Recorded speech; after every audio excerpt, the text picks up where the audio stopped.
you're going to have three sets of colleagues. You're going to have those that are desperately wanting to go back to work, those that are perhaps setting their new routine and are quite comfortable in that routine, and will find it harder to re-engage back into work. And then thirdly, you're going to have those that have social distanced so well that coming back into the workplace, they're going to really struggle.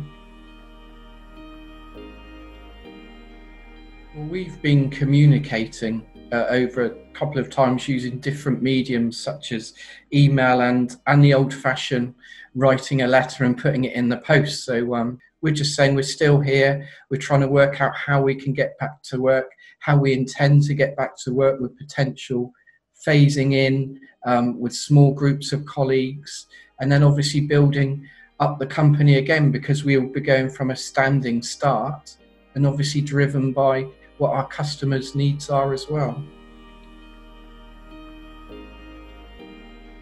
And those colleagues that we are currently bringing back have a multi-skill set that we can move them around the factories as we need to. As a business, we want to bring back all our colleagues and their entire skill set, but we need to do that in a phased and sustainable approach.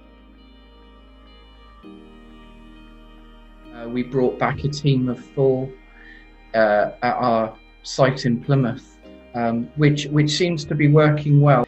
And then we're looking to increase this on Monday the 11th with some further team members. But again, we're being driven daily by the government's announcements, because that can change quite quickly. And again, when we bring colleagues back, we want to make sure we've got the correct PPE and following the correct social distancing rules.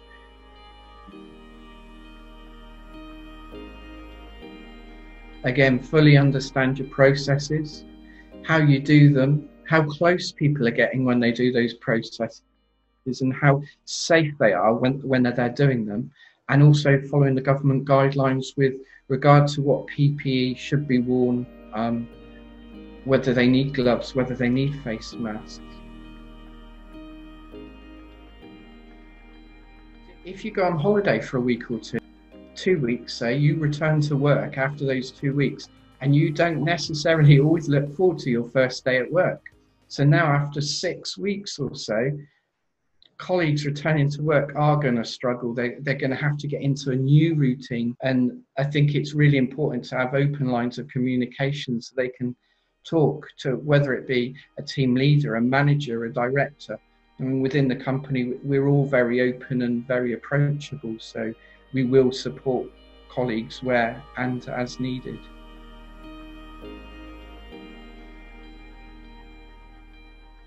We're into the unknown, so the next few months will be quite volatile and dynamic, driven by customer demand, both from the domestic and the commercial sectors.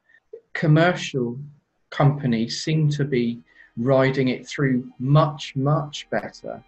Perhaps we will be finding that our concentration is on commercial customers and trying to get those projects finished that they've had to stall for the last couple months, and then domestic customers slowly coming back later in the autumn. It needs to be sustainable, it needs to be affordable. We've got to service those customers, but we've also got to be buying in more supplies, which again is going to cost money, and without the cash flow coming in, it's all a balancing act. So we've got to come back and make sure it's sustainable from the point of view of our colleagues, our customers, our stakeholders.